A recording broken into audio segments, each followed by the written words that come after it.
काय म्हटलंय पहिल्या वचनामध्ये? जो पुरुष दुर्जनांच्या मसलतीने चालत नाही. काय म्हटलंय? सर्वांनी म्हणा. जो पुरुष दुर्जनाच्या मसलतीने चालत नाही. आम्ही जीवन जगत असताना अनेक जण आम्हाला मार्गदर्शन करत असतात. काय करत असतात? मार्गदर्शन करत असतात. काही जण इतरांचा सल्ला घेत असतात. कुठला जीवनाचा चांगला निर्णय घ्यायचा असेल, काहीही करायचं असेल तर अनेकांना सल्लागार असतात, नाही का? आम्ही पाहतो मंत्रिमंडळ असो, तिथेही कोण आहेत? सल्लागार आहेत. आत्मिक जीवन असो, तिथेही कोण आहेत? सल्लागार आहेत. प्रत्येक स्थानामध्ये आम्हाला सल्लागार दिसतात. परंतु स्तोत्रसंहिता 1 मध्ये देवाचा आत्मा आम्हाला या ठिकाणी सांगतो, जो पुरुष दुर्जनाच्या मसलतीने चालत नाही. पवित्र शास्त्रामध्ये शल्मोनाचा पुत्र रहबाम, शल्मोनाचा पुत्र कोण? रहबाम. आणि रहबाम याचा बाप जो शल्मोन आहे, त्याला असं म्हटलंय की ज्याला देवाने ज्ञान दिलं. देवाने काय दिलं? त्याला ज्ञान दिलं. आणि साधं सुद्धा ज्ञान होतं का? ते नव्हतं ना, अलौकिक होतं. बरोबर आहे ना? आणि आम्ही पाहतो या शल्मोनाकरवी आम्हाला पवित्र शास्त्रामध्ये नीतिसूत्राचं अत्यंत सुंदर पुस्तक पाहायला मिळतं. बरोबर आहे? त्याच्यानंतर जर आम्ही पाहिलं उपदेशकाच्या पुस्तकामध्ये ज्यावेळेस शल्मोन जीवनाचे सार सांगतो ना, ते आम्हा प्रत्येकासाठी ऊर्जा देणारे आहेत, मार्गदर्शन करणारे आहेत, नाही का? म्हणून ज्या शल्मोनाने जगाला मार्गदर्शन केलं. कोणाला मार्गदर्शन केलं? जगाला. परंतु याच शल्मोनाचा जो पुत्र आहे, ज्याचं नाव रहबाम आहे. काय नाव आहे त्याचं? रहबाम. या शल्मोनानंतर राजपद कोणाकडे आलं? रहबामाकडे आलं. परंतु रहबाम राजा याचा इतिहास ज्यावेळेस आम्ही वाचतो, त्याचं वाचन करतो, अध्ययन करतो, मनन करतो, त्याच्यातून आम्हाला अत्यंत महत्वाची गोष्ट ही शिकायला मिळते की जे शल्मोनाचं सल्लागार मंडळ होतं, समिती होती, सल्ले देणारे होते, त्यातील एकाचाही सल्ला या रहबामने घेतला नाही. तर कोणाचा सल्ला घेतला माहिती आहे का? जे त्याच्या समवेत असणारे टार्गेट मुलं होते ना, जे तरुण होते, त्यांचा सल्ला कोणी घेतला? रहबामाने घेतला. आणि देवाच्या वचनामध्ये आम्हाला असं पाहावयास मिळतं की त्या सल्ल्यामुळे रहबामाचं राज्य, जे 12 गोत्रावर राज्य करणारा रहबाम, ते राज्य तुटलं. एकीकडे 10 गोत्र झाले आणि दुसरीकडे काय झालं? 2 गोत्र राहिले. एकीकडे किती गोत्र झाले? आणि तिथं फाळणी पडली. त्यापैकी पहिली इस्रायलचं राज्य म्हटलंय, दुसरं यहुदाचं राज्य म्हटलंय. काय म्हटलंय त्याला? समजलं का? म्हणून रहबामच्या जीवनामध्ये जी सल्ला घेण्याबद्दल चूक झाली ना, त्या सल्ल्याने त्याचं जीवन उन्नतीकडे जाण्याऐवजी ऱ्हासास कारणीभूत ठरलं. कशाच कारणीभूत ठरलं? ऱ्हासास. म्हणून आमच्याही आत्मिक जीवनामध्ये किंवा आम्ही जे जगिक जीवन जगतो त्याच्यामध्ये आम्हाला योग्य सल्लागार असायला पाहिजे, मार्गदर्शक असायला पाहिजे, मेंटर असायला पाहिजे. आणि जर इथं सल्लागार चुकले तर आमच्या आत्मिक जीवनाचा काय होऊन जातो? ह्रास होऊन जातो, नाही का? म्हणून पवित्र वचनामध्ये देखील आम्ही पाहतो, जसं सुरुवातीला इथं म्हटलंय की जो पुरुष दुर्जनाच्या मसलतीने चालत नाही. आम्हाला दुर्जनाच्या मसलतीची गरज नाही. तर पवित्र शास्त्रामध्ये हुशैची मसलत म्हणून प्रसिद्ध आहे. कोणाची मसलत? हुशैने मसलत दिली. आणि ती मसलत, त्याच्याबद्दल आम्ही पाहतो, मसलत म्हणजे काय? सल्ला. वकील लोक सल्ल्याचे पैसे घेतात. वकील लोक काय घेतात? सल्ल्याचे पैसे आहेत. हा, त्यांचं क्षेत्र वेगळं आहे. परंतु आमच्यासाठी परमेश्वराने ऑलरेडी एक सल्लागार ठेवलाय. कोण आहे तो? नाही का? प्रभू काय म्हणतो? मी तुम्हाला अनाथ असं सोडणार नाही. किती प्रेम देवाचं आमच्यावर आहे, बरोबर ना? किती प्रेम देवाचं आमच्यावर आहे. माझ्या लहानपणी माझे वडील वारले. मी 4 वर्षाचा होतो त्यावेळेस. आणि सांभाळणारं, काळजी घेणारं, जपणारं कोणीच नव्हतं. परंतु त्या प्रत्येक समयामध्ये जर मला कोणी आधार दिला ना, तो स्वर्गातला परमेश्वर आहे. हालेलुया. तो कोण आहे? स्वर्गातला परमेश्वर. म्हणून नेहमी जीवनामध्ये कसेही प्रसंग येऊ, त्या प्रसंगामध्ये एक गोष्ट नेहमी ध्यानात ठेवा. तीही तुम्हाला जगातल्या कोणी ते अभिवचन दिलेलं नसेल, परंतु प्रभू ते तुम्हाला अभिवचन देतो. या युगाच्या समाप्तीपर्यंत मी तुझ्या बरोबर आहे. नाही का? मग भलेही जीवनामध्ये कोणी जावो, कोणी राहावो, तो परमेश्वर आम्हाला सोडतो का? एक काही समय तो आम्हाला सोडत नाही. आणि म्हणून अत्यंत महत्वाची गोष्ट, आम्ही त्याच्या आज्ञाविधीमध्ये चालणं गरजेचं आहे. दुसरी गोष्ट, ज्यावेळेस प्रभू येशू ख्रिस्ताला वर घेण्यात आलं, त्यावेळेस तो म्हणतो मी जातो हे तुमच्या हिताचं आहे. मी जर गेलो नाही तर तो तुमच्याकडं येणार नाही. तर तो कशाबद्दल बोलत होता? तर ते होतं पवित्र आत्म्याचं अलौकिक सामर्थ्य आणि पवित्र आत्म्याची आमच्या जीवनामध्ये असणारी उपस्थिती. नाही का? मग तो क्षणभरासाठी आला का? थोड्या वेळेसाठी आला का? तो पुन्हा आम्हाला सोडून जात नाही. तो आमच्या मध्ये राहतो. तो आमच्या कुठं राहतो? मध्ये राहतो. म्हणून देवाचं वचन सांगतं, जसं पवित्र शास्त्रामध्ये ज्या ज्या संदेष्ट्यांच्या जीवनामध्ये अभिषेकाची ओतणी झाली, ज्या ज्या राजांच्या जीवनामध्ये अभिषेकाची ओतणी झाली, ज्या सेवकांच्या जीवनामध्ये अभिषेकाची ओतणी झाली, ज्या मंडळीच्या जीवनामध्ये किंवा 120 लोकांवर पवित्र आत्म्याच्या सामर्थ्याची ओतणी झाली, ते साधारण राहिले नाही, ते असाधारण झाले. त्याचं कारण हे देवाचा आत्मा त्यांच्यामध्ये वास करून राहत होता. नाही का? म्हणून नेहमी तो देव आम्हाला अनाथ असं कधीच सोडत नाही.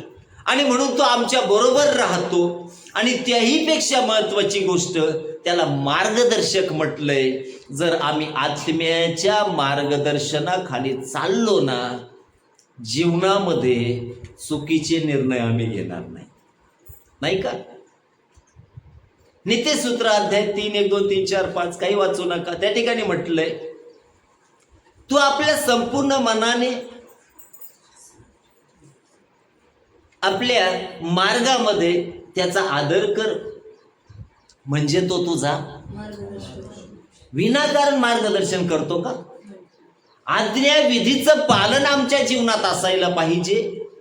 देवावर सर्वाधिक प्रेम आमचं असायला पाहिजे. आणि ज्यावेळेस देवाच्या इच्छेप्रमाणे आम्ही जीवन जगतो ना, तर आम्हाला कोणाच्या मार्गदर्शनाची गरज राहत नाही. त्यावेळेस आमच्यासाठी सर्वात उत्तम मार्गदर्शक उपलब्ध असतो, तो पवित्र आत्मा आहे. हालेलुया.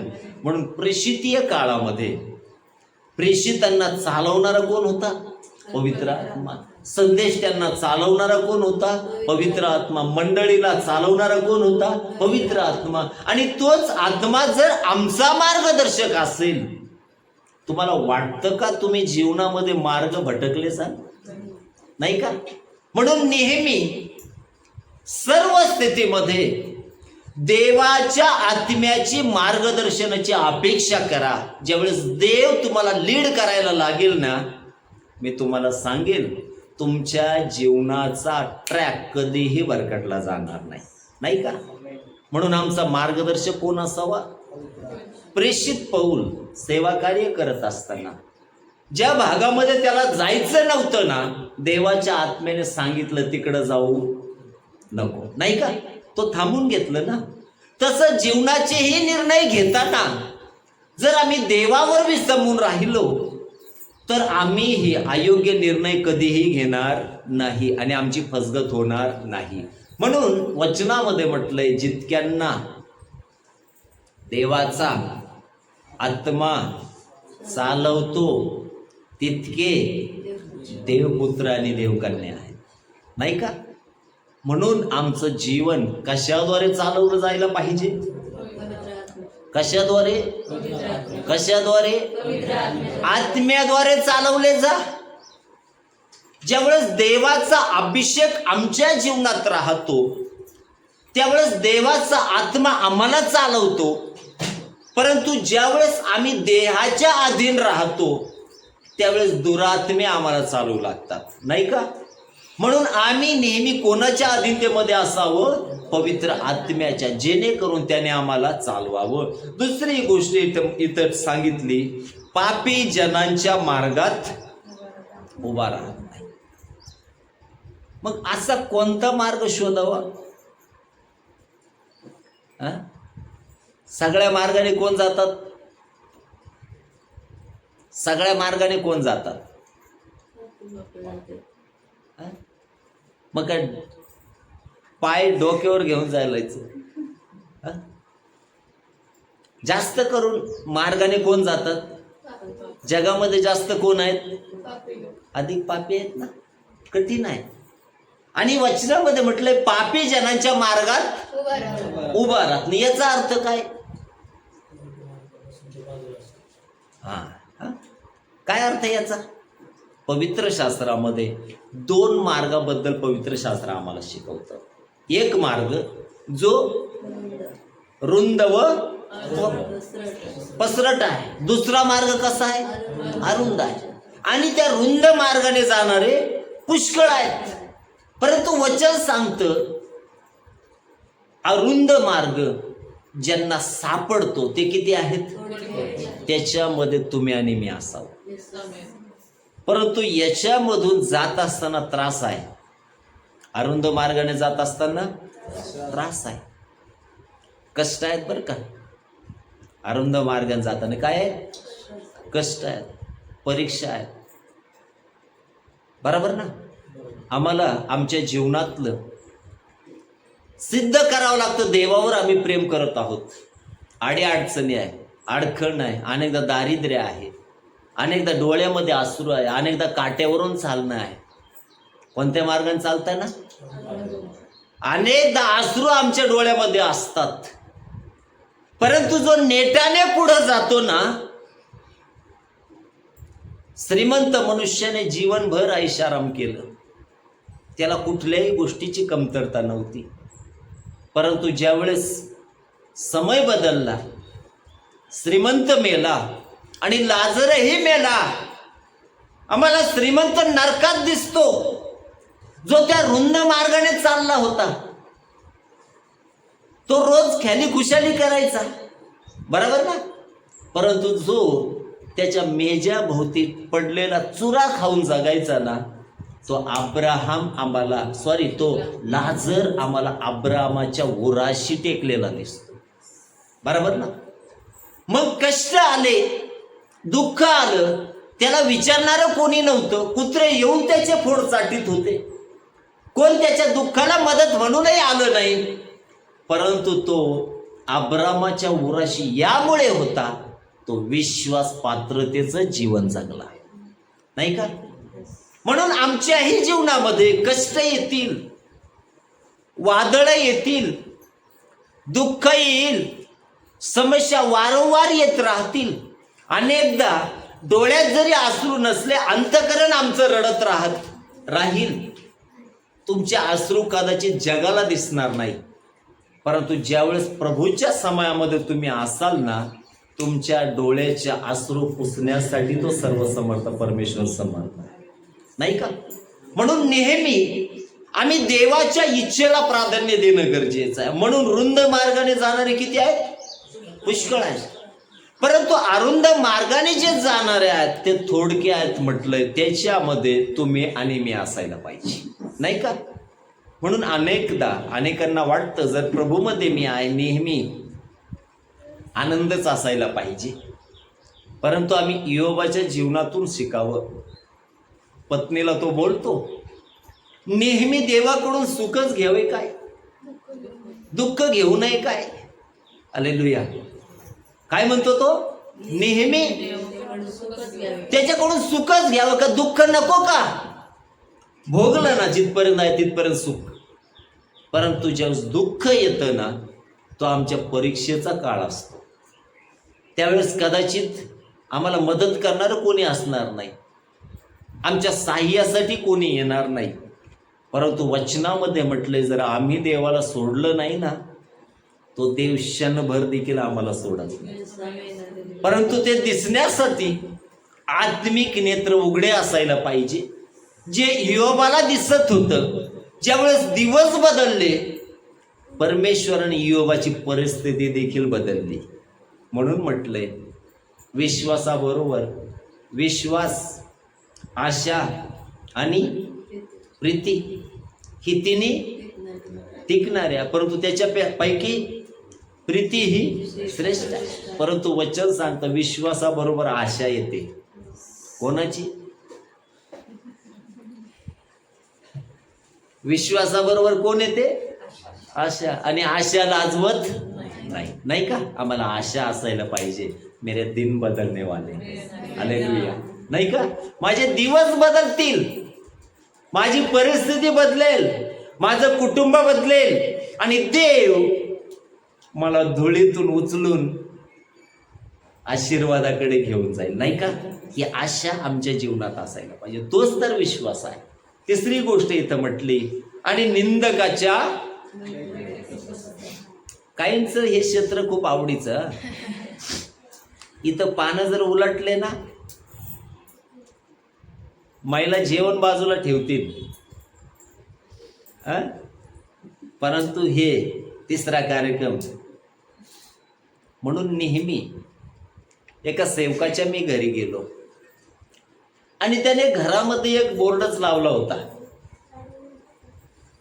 त्या बोर्डवर त्याने असं लिहिलं, जो व्यक्ती इथं उपस्थित नाही त्याची चर्चा इथं करायची नाही.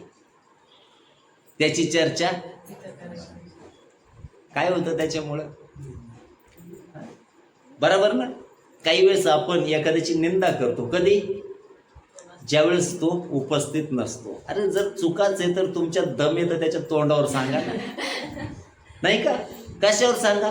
तोंडावर सांगा. आता तोही उपस्थित नाही, परंतु एक जो उपस्थित आहे, जो आमचं प्रत्येक बोलणं ऐकतो, तो कोण आहे? परमेश्वराचा आत्मा. म्हणून एखाद्याचं धुणं धुत बसण्याच्या कृतीमुळं आम्ही विनाशात जातो, नाही का? आमचं जीवन पापात पडतं का नाही? म्हणून शक्यतो जो व्यक्ती आमच्यात हजर नाही ना, त्याच्याविषयी बोलणं काय करा? टाळा. बोलू नका त्याच्याविषयी. काय फायदा आहे त्याचा? उलट आम्ही पापात पडतो, नाही का? बोलू नका, गरज नाही. म्हणून तिसरी गोष्ट इथं सांगितली, निंदकाच्या बैठकीत बसत नाही. मग 3 गोष्टी इथं पाहिजे. पहिली गोष्ट, मी दुर्जनाच्या मसलतीने तर चालत नाही ना. दुसरी गोष्ट, पापीजनाच्या मार्गाने म्हणजे त्यांच्या कृतीनुसार कृती तर करत नाही ना. आणि तिसरी गोष्ट इथं काय सांगितली की निंदकाच्या बैठकीत. आता बैठकीत जरी बसला तरी पापी झाला, आणि स्वतः निंदा केली तरी काय झाला? पापीच झाला. म्हणून याच्यापासून काय करायचं? आलिप्त राहायचं. जसं घोड्याला लगाम आहे ना, तसं आपल्या तोंडाला देखील थोडा काय लावायचा आहे? नाही तर काय होतं? आपल्या तोंडाळपणाची फळं आपल्याला भोगावी लागतात, नाही का? कशाला सुचून घ्यायचं? बरोबर ना? एखाद्या वेळेस लागलेली आग आपल्यापर्यंत येते, त्यावेळेस आपलं तोंड सुजून जाते, मग ते त्रासदायक होतं, नाही का? म्हणून याच्यापासून काय करायचं? थोडं लांब राहायचं. चौथी गोष्ट इथं काय सांगितली गेली तर परमेश्वराच्या नियमशास्त्रात रमतो. कशामध्ये? जर तुम्ही सर्च केलं जगाभरामध्ये सर्वोच्च पुरस्कार कोणाला भेटले गेले तर कोणाला आहेत? यहुदी लोकांना. कोणाला आहेत? यहुदी लोकांना. बाकीच्यांना काय अलाउड नाही का ते पुरस्कार घ्यायला? आहे ना. परंतु त्यांच्यामध्ये एक गुण आहे, काय माहिती आहे का तो? ते नियमशास्त्रामध्ये रमतात. कशामध्ये? त्या दिवशी आम्ही चांदबेबी महालावर गेलो आणि गेल्यानंतर एक स्पॉट इतका छान होता ना, अतिशय निसर्गरम्य परिसर, आणि ते ठिकाण लवकर सोडून यावंसं वाटत नाही, नाही का? का? कारण आमचं मन तिथं काय होतं? रमतं. बरोबर ना? जर ते दृश्य पाहून मन रमतं याचा अर्थ आम्हाला ते आवडतं. बरोबर आहे का नाही? तसं नियमशास्त्रामध्ये मन रमण्यासाठी काय करायला पाहिजे? आम्हाला ते आवडायला पाहिजे. आम्हाला ते काय व्हायला पाहिजे? आवडायला पाहिजे. असं म्हटलंय गाढवाला काय? आता हा प्रयोगच कुणी केला माहिती नाही. मला वाटतं कुणी केला असं? देवाचं वचन सांगतं, पवित्र शास्त्राबद्दल असं म्हटलंय, देवाचं वचन मधापेक्षा. मध खाल्ला का? सकाळीच वैश्वला मी म्हटलं होतं मध आहे का? ती म्हटली कधी आणलाय तुम्ही? मला 6-7 महिने झाले, त्यावेळेस नव्हता का आणला? आता मधाची चव, किती लोकांनी मध खाल्लाय? सगळ्यांनी खाल्ला का? खरंच खाल्ला का? कसा लागतो? आता हा तुम्ही मध खाल्लाय, परंतु सुरुवातीच्या काळामध्ये आम्ही मध काढायलाच जायचो. काय व्हायचंय? मध काढायलाच जायचो. काय वेळेस तोंड सुजायचं, कारण माशांना आवडत नव्हतं आम्ही मध काढलेलं, नाही का? त्यांना काही गोड नव्हतं वाटत. एक दिवशी आम्ही असा मध काढला ना, त्याच्यामध्ये मध नव्हता तर ती अख्खी साखरच झाली होती. अख्खी काय झाली? त्याची साखरेचे गठ्ठेच झाले होते, तेच झालं ते. आणि म्हणून इथं म्हटलंय मध, वचनाला काय म्हटलंय? मधापेक्षा काय आहे? गोड आहे. मग केव्हा हे कळलं बरं? खाल्ल्यानंतर कळलं ना. खाल्ल्यानंतर कळलं ना. इथे एक गाव आहे जेऊरच्या अलीकडं, त्या ठिकाणी एका कुटुंबामध्ये मी प्रार्थनेसाठी गेलो. त्या बाईला शारीरिक त्रास होता काहीतरी, आणि तिला न जाणे तिने कुठं वचन ऐकलं होतं माहिती नाही, परंतु तिने अख्खं बायबल नवीन करायला ना एक पान फाडू फाडू फाडू फाडू फाडू फाडू संपून टाकलं होतं अख्खा कार्यक्रम. मी म्हटलं अरे हिला नवा करा एकच दिलाय. आता असं खाण्याबद्दल म्हटलं का तर फाड पान खा. वैशू खरं आहे का? एकीने तर त्या ठिकाणी पाण्यात टाकायची, उकळायची, आणि त्यानंतर ती प्यायची. तिला वाटलं याच्यामुळं तरी मला आरोग्य लाभल. कसं व्हायला लागलं? मला असं वाटतं काय करावं आणि काय नाही. एवढे जर शहाणे लोक जर भेटले तर पालकांना लवकरच हॉस्पिटलमध्ये ॲडमिट करावं लागेल. कोण शिकवतंय कोण नाही. बाईने उकळलंय त्याच्यात टाकलेलं ते. अरे म्हटलं काय पेती तू? आता याचा अर्थ काय? साधं गणित आहे. समजा आता मी पेरू खाताय, तुम्ही पाहताय, तुम्हाला माहिती आहे का त्याची टेस्ट? नाही ना. प्रत्येक पेरूची टेस्ट कशी आहे? वेगळी आहे. ज्यावेळेस तुम्ही खाताल ना त्यावेळेस म्हणता याला नादच खोळा पेरू आहे, नाही का? बरोबर ना? कधी? ज्यावेळेस तुम्ही खाताल. तसं देवाचं वचन कधी गोड लागल बरं? ज्यावेळेस तुम्ही काय कराल? ते वाचाल, त्याच्यातली गोडी तुम्हाला लागेल, आणि त्यावेळेस तुम्हाला भासेल अरे जगात सगळ्यात उत्तम जर काय आहे ते काय आहे? देवाचं वचन आहे. आणि म्हणून म्हटलंय ते नियमशास्त्रामध्ये काय करतो? रमतो. पुढं म्हटलंय आणि त्याच्या नियमशास्त्राचं रात्रंदिवस. कधी? या महिनाभरामध्ये रात्री कोणी बायबल वाचला हातवर करा बरं. खूप आनंदाची गोष्ट. रात्री काय म्हटलंय तर रात्रंदिवस वाचन मनन नेहमी करायला पाहिजे. बरोबर ना? आता यहुदी लोक आशीर्वादाच्या वरच्या स्तरावर का? तर आपण तरी वाचन करतो, परंतु यांचे जे नियम आहेत तोंडपाठ आहेत. आपोआप होतील का? आपोआप होतील का? त्यांच्याकडे नेहमी पुस्तक असणार आणि कुठेही प्रवासात असो कुठेही असो ते काय करणार माहिती आहे का? वाचन करणार. परिणाम काय झाला? परिणाम काय होतो? इथं काय म्हटलंय? नियमशास्त्रात रमतो आणि त्याचं रात्रंदिवस मनन करतो तो धन्य. मग त्याचा परिणाम काय होतो? यहोशूआला प्रभूने अभिवचन दिलं होतं, नियमशास्त्राचा हा ग्रंथ तुझ्या मुखी सदैव असू दे. कधी असू दे? सदैव असू दे, नेहमी असू दे. त्याच्यापासून उजवीकडे डावीकडे वळू नको.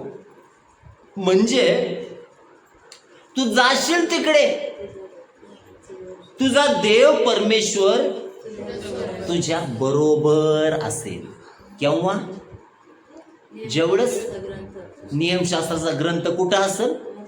मुखी. मुखी कसा येईल? बोला, मुखी कसा येईल? वाचून. अजून आता ज्यावेळेस तुम्ही मुखी सदैव ठेवायचं म्हटल्यावर नेहमीच तर तुम्ही बायबल काढून नाही वाचू शकत. मग कसा येईल? हृदयात असायला पाहिजे ना. कुठं असायला पाहिजे? हृदयात. बरोबर ना? मग ज्या ज्या ठिकाणी तुम्ही असाल तिथं तुम्हाला काय आठवल माहिती आहे का? देवाचं वचन आठवल, नाही का? आणि म्हणून नियमशास्त्राचा हा ग्रंथ तुझ्या मुखी सदैव असू दे. त्याच्यापासून उजवीकडे किंवा डावीकडे वळू नको. म्हणजे तुझा देव परमेश्वर तुझ्या बरोबर असेल. 8 आहे, नाही का? जर वाचलंच नाही तर राहील का? वाचा, मनन करा. कोण तुमच्या बरोबर राहील? आणि जर तुमच्या बरोबर तो राहील ना, मुखातून हे शब्द असतील, मृत्यू छायेच्या दरीतूनही मी जात असलो तरी कसल्याही अरिष्टास मी भिणार नाही, कारण तू माझ्या बरोबर आहे. तुझी आकडी व काठी मला नाही का? किती मोलाची गोष्ट आहे. म्हणून महत्वाची गोष्ट त्याची उपस्थिती आमच्या जीवनात असायला पाहिजे.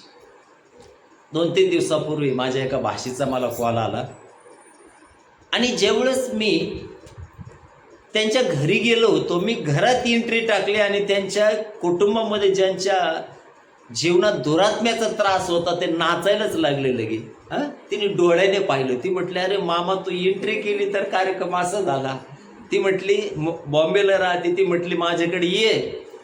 2-3 वर्षापासून कॉल करते, ये माझ्याकडे. मी म्हणतो येतो बाई तुझ्याकडे, नाही का? आता विचार करा, फक्त मी त्यांच्या घरात गेलोय. एकदा पास्टर विशाल आणि मी गाडामोडी या गावामध्ये होतो आणि एका कुटुंबामध्ये फक्त घरात एंट्री केली. काही बोललोय नाही, येशूच्या नावात निघाई नाही, काही नाही. बाईला ताट सुरू झालं. म्हटलं खरंय का खोटं? विशाल कुणी केलं? प्रभूने अभिवचन काय दिलं? मी तुझ्या बरोबर आहे. कोणी दाखवून दिलं? कोणी दाखवून दिलं? त्या कृतीने दाखवून दिलं कोण आपल्या बरोबर आहे. तसं तुमच्या जीवनामध्ये फील व्हायला पाहिजे. कोण आहे? नेहमी कबूल करा, तुमच्या बरोबर कोण आहे? येशू आहे. जर ही कबुली दिली ना तुम्ही, येशू तुमच्या बरोबर आहे, तुमच्या जीवनातलं दुःख दूर जाणार. त्या शब्दाने आम्हाला आधार येणार, त्या वाक्याने आम्हाला बळ येणार, त्याच्याद्वारे आम्हाला ऊर्जा येणार. कोण माझ्या बरोबर आहे? मग भले कोणी लिंब टाकू द्या, नारळ टाकू द्या, काही टाकू द्या, तुम्हाला काय होणार आहे? होईल का? संकट आल्याने ते संकट तुम्हाला संपवतील का? सैतान तुमच्या विरोधात उभा राहिला म्हणून तुम्ही संपले जाणार आहात का? नाही संपले जाणार. का? कारण जिवंत देवाची उपस्थिती तुमच्या बरोबर आहे, नाही का? म्हणून हे फक्त बोलण्यात नका ठेवू, फील व्हायला पाहिजे तो माझ्या बरोबर आहे. मागे मी तुम्हाला सांगितलं होतं, दिल्ली गेटला माझं काम चालू होतं आणि त्या मॅडम डॉक्टरी काम करणारी बाई, माझं काम संपत आलं. जवळजवळ 2-3 आठवडे काम तिथं चालू होतं. एक दिवस थोडा मलाही वेळ होता, मी निवांत बसलो होतो. त्या मॅडम आल्या आणि त्या म्हटल्या, जेव्हा तुम्ही चालताना तेव्हा तुमच्या बरोबर कोणीतरी चालत असल्यासारखं मला जाणवतं. काय म्हणते ती बाई? जेव्हा तुम्ही चालताना तेव्हा तुमच्या बरोबर कुणीतरी चालत असताना मला जाणवतं. अरे बाई, जाणवतं काय? ते भल्या भल्यांना जाणवते. आहे का? मग ती उपस्थिती टिकवण्यासाठी मला जीवन कसं जगावं लागेल? कसं कसं नाही का? आपल्या जीवनामध्ये देवाची उपस्थिती टिकवण्यासाठी पवित्रतेचं जीवन जगा. कसं जीवन जगा? पापात बरबटलेलं जीवन जगू नका. ती उपस्थिती ती टिकून ठेवा, नाही का? आणि जर ती उपस्थिती आली ना, सैतान भलेही तुमच्या जीवनात कार्य करण्याचा प्रयत्न करीन, परंतु त्याच्यामध्ये तो यशस्वी नाही होणार. बरोबर ना? पुढं वचनामध्ये म्हटलंय, आणि ज्या कामात तू हात घालशील त्याच्यामध्ये तो तुला यश आणि बरकत देईल. बरोबर ना? मी इतके काम केले ना, कोणतंही काम करायचं, परंतु आतापर्यंत मला पालथडा अनुभव नाही आला. म्हणजे काय? लाखाचे 12,000 केल्याचा अनुभव नाही आला मला. समजलं का? केव्हा या गोष्टी घडतील? जेव्हा नियमशास्त्राचं आम्ही मनन करू, त्याचं वचन आमच्या मुखामध्ये नेहमी असेल, त्याच्यापासून उजवीकडे किंवा डावीकडे आम्ही वळणार नाही. आणि त्यावेळेस काय होईल? देव आमच्या बरोबर असेल, आणि ज्या कामात आम्ही हात घालू त्यामध्ये तो आम्हाला काय देईल? यश आणि बरकत देईल, नाही का? म्हणून ज्यावेळेस देव आम्हाला यश आणि बरकत देतो ना, त्यावेळेस मुखातून हे शब्द राहतात, माझे पात्र काठोकाठ भरून वाहत आहे. या आठवड्यामध्ये काही कुटुंबामध्ये मी व्हिजिट केली, आणि खरोखर कालही आम्ही व्हिजिट केली. एका कुटुंबामध्ये असंच जायचा संबंध आला, परंतु त्या ठिकाणी मी त्यांना म्हटलं, दान अर्पण देऊच नका. काय देऊ नका? देऊच नका अर्पण. काय होतं, प्रत्येक वेळेस आपण व्हिजिट केली म्हणजे अर्पण देवा असंही काही नाही. समजलं का? हे वरवर नसतं, मनापासून. परंतु त्या व्यक्तीने तरी मला अर्पण दिलं. ज्यावेळेस मी पेट्रोल पंपावर आलो त्यावेळेस मला गाडीत पेट्रोल टाकायचं होतं. मी अर्पण उघडून पाहिलं. अर्पण किती असावा? 1000 रुपये. किती होतं? 1000 रुपये. का दिलं? नाईट प्रेयरला होतो आम्ही इथं. नाईट प्रेयरला शक्यतो मी अर्पण घेतच नाही. अर्पण शक्यतो बऱ्याचशा गोष्टीमध्ये अर्पण मी घेत नाही. देव म्हटलं, शहाणा झाला का? ही गिरोजंदारी. देवाने काय केलं? देव आशीर्वाद करतो का नाही? म्हणून ज्यावेळेस तुम्ही प्रभूमध्ये टिकून राहताल ना, तुमच्या मुखातून हे शब्द असतील, माझं पात्र काठोकाठ. बरोबर ना? 153 मासे ज्यावेळेस त्याने पेत्राला दिले, एकट्यासाठी होते का? अनेक भरले गेले म्हटलंय नावात, नाही का? बरोबर ना? मग ज्यावेळेस देव तुम्हाला देतो, मला देतो, आपल्या सगळ्यांसाठी नाही, ते इतरांसाठी देखील आहे ते, नाही का? आणि म्हणून मला अनुभव हा येतो, मी असा हात कमी ठेवतो, परंतु माझा असा हात नेहमी आहे. काय म्हटलं मी तुम्हाला? असा हात कमीदा असतो, परंतु असा हात माझा नेहमी असतो. मागच्या मी ग्रुपला टाकलं होतं, एका सेवकाच्या मुलाला आपला मदत करायची आहे, आणि त्याला जवळपास मोठ्या प्रमाणात मदतीची गरज होती. देवाच्या कृपेने एका व्यक्तीला मी कॉल केला आणि सांगितलं त्याच्याबद्दल. एका कॉलवर त्या व्यक्तीने 11,000 रुपये टाकून दिले. किती रुपये टाकून दिले? त्या व्यक्तीच्या मुखामध्ये होतं, ज्याच्या मुलाला मदत केली गेली ना, तो म्हटला, मला वाटलं नव्हतं. म्हटलं, तुझ्या वाटण्यावर काय आहे? मला माहीत होतं प्रभू आमचा काय करू शकतो. आमचा विश्वास असायला पाहिजे. तुमच्या दुःखाच्या समयी तुमच्या अश्रू पुसण्यासाठी तो समर्थ आहे. तुमच्या गरजेच्या वेळी तो यहोवा इरे तुम्हाला मदत करण्यासाठी काय आहे? पुरेसा आहे. म्हणून त्या विश्वासात चाल राहा. खाली म्हटलंय, जे झाड पाण्याच्या प्रवाहाजवळ लावलेलं असतं ते आपल्या हंगामी फळ देतं. जे झाड कुठे लावलंय? पाण्याच्या प्रवाहाजवळ. योहान आपल्या उपदेशामध्ये म्हणतो, यास्तव पश्चातापास योग्य अशी फळे द्या.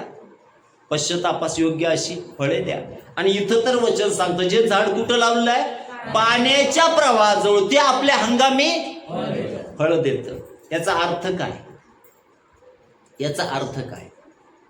पाण्याचा प्रवाह, पाणी हे देवाच्या वचनाचं दर्शक आहे. लक्ष द्या इकडं. पाणी कशाचं दर्शक आहे? देवाच्या वचनाचं. आणि इथं काय म्हटलंय? जे झाड, झाड कोणाला म्हटलंय? मनुष्याला म्हटलंय. झाड कोणाला म्हटलंय? मनुष्याला. पाणी कशाला म्हटलंय? वचनाला. प्रवाह म्हणजे काय? नेहमी चालू असणारं वचन. नेहमी ऐका. जे लोक नेहमी देवाचं वचन ऐकतात ना, त्यांच्याबद्दल हे वचन आहे. काय म्हटलंय मी? जे लोक नेहमी काय करतात? देवाचं वचन ऐकतात. आणि जेव्हा वचन ऐकलं जातं, काय होतं बरं वचन ऐकल्याने?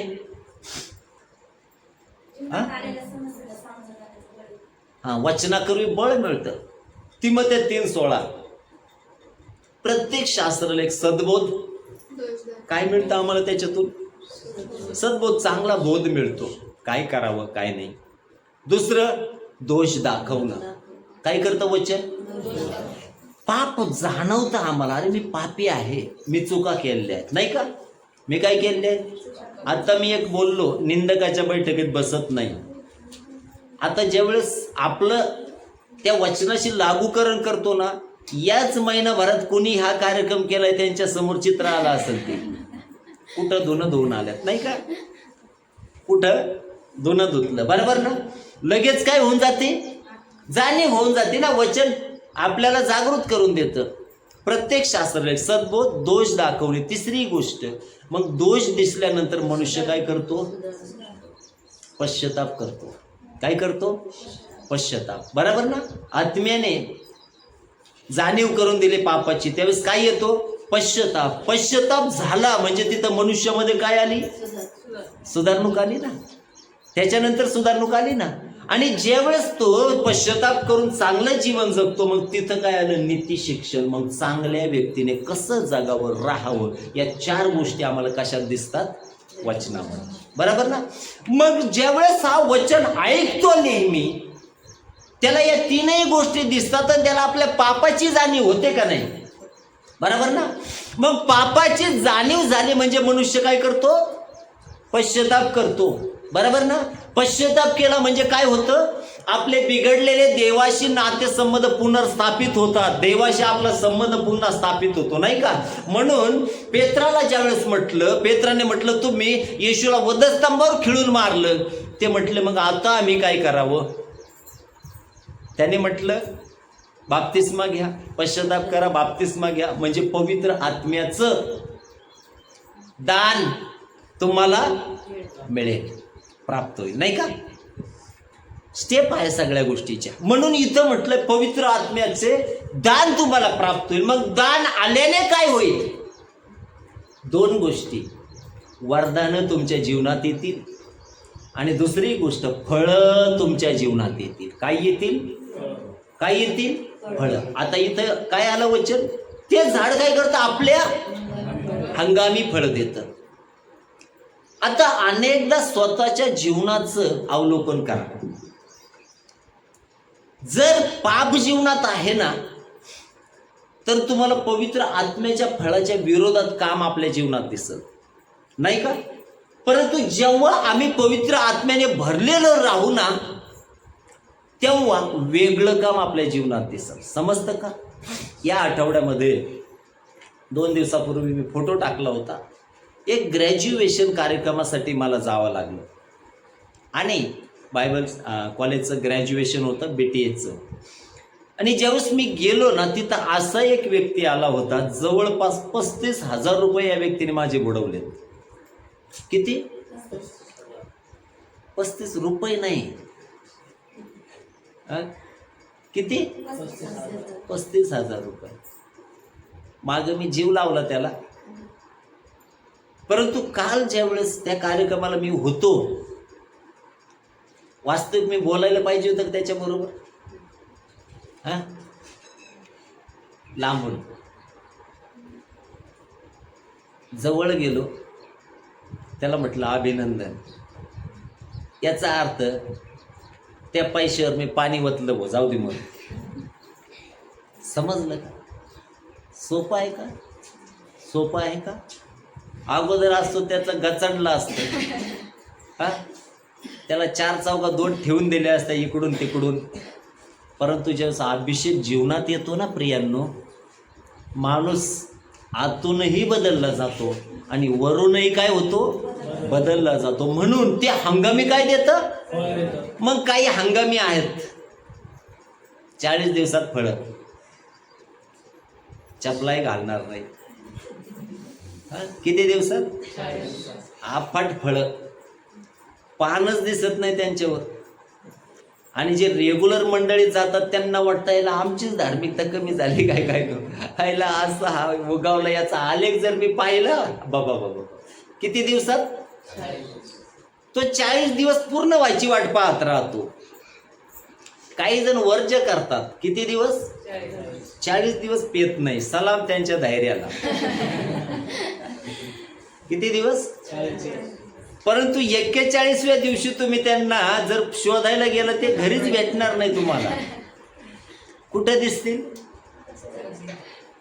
रस्त्यावर. कारण ते देवाच्या सानिध्यात होते 40 दिवस, बाहेर पडलेच नाही. आणि आता 41वा दिवस आलाय, मग कुठं पाहिजे? रस्त्यावर. बरोबर ना? झाला का अर्थ त्याला? काही त्याला अर्थ झाला का? पवित्र शास्त्रामध्ये आम्हाला एक झाड दिसतं, प्रगटीकरणाच्या पुस्तकामध्ये. ते 12ही महिने फळ देतं. किती महिने? किती महिने? 12ही महिने. ते फळं तुमच्या जीवनात असायला पाहिजे. ते फळं माझ्या जीवनात असायला पाहिजे. नाही का? गरजेचे नाही का? गरजेचे नाही का? म्हणून इथं काय वचनामध्ये म्हटलं, ते आपल्या हंगामी फळं देतं. मग कोणते फळं आहेत? लक्ष द्या. अनेकदा आपल्याला अपेक्षा राहते की अभिषेक माझ्या जीवनात आला म्हणजे वरदान यायला पाहिजे. काय यायला पाहिजे? मला अन्य भाषेमध्ये बोलायला यायला पाहिजे. अनेक जण बोलतात. वाटतं का नाही काही जणांना? दिसणाऱ्या गोष्टी आपण अपेक्षितो. काहींना वाटतं मला प्रगटीकरण मिळायला पाहिजे. काहींना वाटतं मला भूत काढायचं दान पाहिजे. चले जाओ. बरोबर ना? हे फक्त दिसणाऱ्या वेगळ्या गोष्टी आहेत. परंतु मी तुम्हाला सांगेन, हे तर आपल्या जीवनात असावं देवाच्या इच्छेने, परंतु फलदायी जीवन असू द्या. कसं जीवन? काय होतं त्याच्यामुळं? पहिलं फळ आहे कोणतं? प्रीती. करींचा अध्याय 13 कशाने भरलाय? हा, सगळं अध्याय कशाने